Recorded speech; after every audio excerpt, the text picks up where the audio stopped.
राम राम भाइयों, स्वागत है आपका एक बहुत ही तगड़ी वीडियो में। होप करता हूँ आप सब अच्छे होंगे। मैं बहुत अच्छा हूँ। तो ये वीडियो है पार्ट 2 मिस्टेक्स बताने का कि आप ऐसी क्या मिस्टेक्स करते हो जो आपकी ग्रोथ रोकती है। तो इससे पहले भाइयों एक वीडियो जा चुकी है मेरे चैनल पे, उसे जाके देखो। उस वीडियो में मैंने आपको क्या बताया, उस वीडियो में मैंने बिगनर्स को बताया है कि वो क्या मिस्टेक्स कर रहे हैं जिनसे उनकी ग्रोथ रुक रही है। और ये वीडियो बिगनर्स के लिए भी है, और जो भाई मेरी तरह हैं उन्हें 1 आध साल हो गया है, होने वाला है, या 2 साल भी हो गए अगर आप छोटा भाई मान के देख रहे हो मुझे वीडियो, ठीक है, क्योंकि मेरी एज के बच्चे जाना ही शुरू करते हैं जिम। तो अगर आप छोटा भाई समझ के भी देख रहे हो, मेरे से बड़ा कोई भाई है, तो भाई आप ये फॉलो करो, आपको रिजल्ट दिखेंगे। तो कुछ स्टेप्स हैं, ठीक है, 6 स्टेप मान लो, ठीक है, 6 स्टेप्स बोलते हैं उन्हें। पर मैं आपको शॉर्ट में समझाने की कोशिश करूंगा। ऐसा कोई पढ़ाई नहीं है कि मैं आपको स्टेप्स में बताऊं, पर मैं आपको बताता हूँ। सबसे पहले आपको क्या करना है, 3 चीज के अराउंड आपकी बॉडी रिजल्ट देगी। वर्कआउट स्प्लिट, किस हिसाब से वर्कआउट हो रहा है, स्प्लिट के हिसाब से वर्कआउट होएगा, किस हिसाब से आप अपनी मसल को ब्रेक कर रहे हो। डाइट, जितना गड्ढा आपने खोदा है, जितना वर्कआउट आपने करा है उसे आपने भरा या नहीं भरा। तीसरा स्लीप। इन 3 चीजों पे आपकी पूरी ग्रोथ वो करती है। इसे मैंने अपने जितना भी टाइम मुझे जिम करते हुआ है इसे एनालाइज करा है कि जब मेरी छुट्टियां होती हैं, मैं भरपूर नींद लेता हूँ, मैं भरपूर खाना खाता हूँ, तो मेरी जिम में लिफ्ट ग्रोथ अलग होती है। जब मैं स्कूल जाता हूँ, है ना, और कम सोता हूँ, मतलब 6-7 घंटे सोता हूँ, तब मेरी लिफ्ट और ग्रोथ अलग होती है बॉडी की। तो उसी के बेसिस पे मैं आपको बताऊंगा। पहला भैया सबसे बड़ा विवाद, ब्रो स्प्लिट या डबल बॉडी पार्ट स्प्लिट। मेरी बात मानो तो 1 महीना अलग लो, ठीक है, 1 महीना लो अपनी बॉडी को समझने के लिए। 2 हफ्ते आप एक 2 हफ्ते लो, 2 हफ्ते में आप ब्रो स्प्लिट को फॉलो करो, ठीक है। ऐसे ही समझ में आएगा क्योंकि मैंने भी सब कर करके देखा है। ब्रो स्प्लिट को फॉलो करो, पंप चेक करो कि आपके बॉडी पार्ट में कैसा पंप आ रहा है, उसकी फोटो खींचो पंप आने के बाद। 2 हफ्ते करने के बाद देखो कि आपकी क्या ग्रोथ हुई, कितना वेट बढ़ा, कितना पंप, जैसे आपका 11.5 का बाइसेप है, पंप आने के बाद वो 12 तक पहुंच रहा है या उससे ज्यादा भी पहुंच रहा है। फिर 2 हफ्ते आप करो double body part. Double body part में ऐसा नहीं आपको शरीर तोड़ना है। एक बड़ी मसल के लिए चेस्ट बैक हो गई, ऐसी मसल्स के लिए 3 वर्कआउट बहुत है, 3 वर्कआउट। और जो छोटी मसल है बाइसेप ट्राइसेप, इनके लिए 2 वर्कआउट भी अगर आप ढंग से करोगे ना तो वो बहुत है, ठीक है।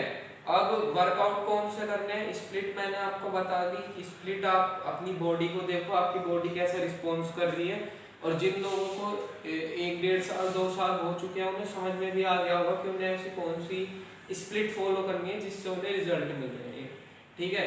दूसरा है कौन सा वर्कआउट किस बॉडी पार्ट में करना है। पहले तो भाई थोड़ा सा चेंज लाओ हर वर्कआउट में ना, थोड़ा सा चेंज लाओ। यूं नहीं कि आप एक दिन आपने मान लो डबल बॉडी पार्ट आप ट्रेन कर रहे हो, आपने मंडे को चेस्ट ली, फिर आप थर्सडे को चेस्ट लोगे, तो मंडे को भी आपने तीनों बेंच ली और थर्सडे को भी तीनों बेंच ली। ऐसा मत करो, थोड़ा सा चेंज लाओ और चेंज के साथ प्रोग्रेसिव ओवरलोड लो।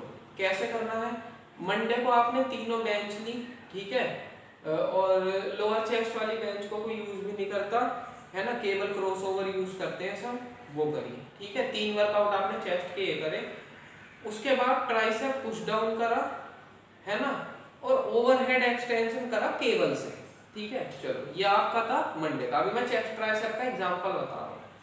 अब आप गए थर्सडे वाले दिन, थर्सडे वाले दिन करो चेंज, डंबल से लो, अपर चेस्ट और मिडिल चेस्ट डंबल से लो, या फिर अपर चेस्ट डंबल से लो, मिडिल के लिए फ्लाइज करो, और उसके बाद लोअर के लिए जो आपने वेट लिया था ना पिछली बारी क्रॉस ओवर में, उसको थोड़ा सा बढ़ा दो, और फिर ठीक है, ये आपका 1 हफ्ते का था।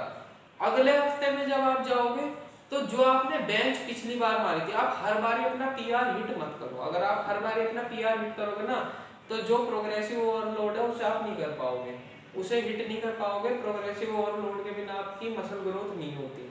यानी कि आप हर बारी वही चीज सेम करके जा रहे हो, आप कुछ अलग करके नहीं जा रहे। तो अपना पीआर ऐसे चेक कर लो, महीने में एक बार, 2 महीने में एक बार पीआर चेक करा।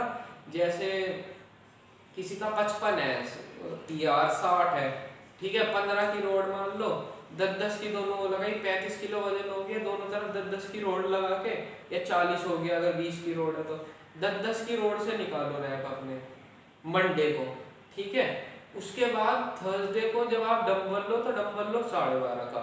अगले हफ्ते जब आप मंडे में बेंच लो तो दोनों तरफ 2.5-2.5 की प्लेट लगा दो, प्रोग्रेसिव ओवरलोड, ज्यादा लोड भी नहीं आया आप पे, उतने ही रैप निकाल दो, ठीक है। फिर जब आप थर्सडे पे डंबल से करने लगे, आपने 12.5 से मारा था, अब आप 15 से उतने ही रैप निकालो, ठीक है। और अगर आप वेट बढ़ा के आपसे रैप नहीं निकल रहे तो आप उसी रैप से 40 किलो से अगर आपने 12 रैप निकाले तो इस हफ्ते आपको 15 से 16 रैप तो निकालनी है। तो ये हो गया आपका पहला वर्कआउट स्प्लिट हो गया कि कौन सी चूज करनी है, अपनी बॉडी के हिसाब से चूज करनी है। वर्कआउट कौन से करने हैं, प्रोग्रेसिव ओवरलोड के साथ करने हैं, जिस वर्कआउट में आपको मसल फील हो रही हो वो करने हैं। अगर किसी को रोइंग में कम मसल फील होती हो तो एक रोइंग की करो और 2 जो है पुल की करो, ठीक है। अब ये वर्कआउट भी आपके ऊपर है, जो आपको पसंद हो वो वर्कआउट करो। ऐसी कोई ये नहीं है कि इसी वर्कआउट से बॉडी बनेगी, सबकी बॉडी अलग है, सबका बॉडी की मोबिलिटी अलग है, अलग रेंज ऑफ मोशन में चलती है सबकी बॉडी। तीसरा आता है हमारा डाइट। डाइट का क्या हिसाब है, डाइट का ये हिसाब है, अगर मान लो आप जिम जा रहे हो, आपकी मसल यहाँ है, आपने इतना गड्ढा खोदा है, इतना ट्रेन करके इतना गड्ढा खोदा है मंडे को, तो थर्सडे को जब आप उसी मसल को ट्रेन करो तो कम से कम यहाँ होना चाहिए आपकी डाइट से मसल, तभी वो ग्रो करेगा। अगर आपने यहाँ तक गड्ढा खोदा और ढंग से डाइट ली और वो यहीं तक आई और अगले हफ्ते आपने फिर इतना गड्ढा खोद दिया, तो वो या तो मसल लॉस होएगा या फिर आपकी कोई भी चेंज ही नहीं आएगा बॉडी में, ठीक है।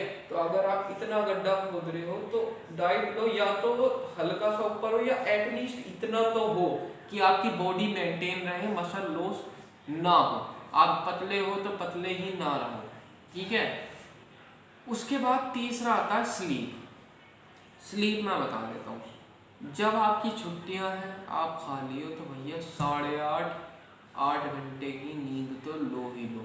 और कभी भी ऐसा मत करना कि आप जैसे छुट्टियां चल रही हैं अगर किसी की, मैं एज ए स्टूडेंट बात कर रहा हूँ फिलहाल, क्योंकि ऑफिस वगैरह में तो छुट्टी होती नहीं है। अगर कोई बड़ा देख रहा है तो भाई, अगर कोई बड़ा देख रहा है तो वो तो भाई एटलीस्ट 6.5 भी नहीं, 6.5 घंटे की नींद तो लेनी ही लेनी है आपको।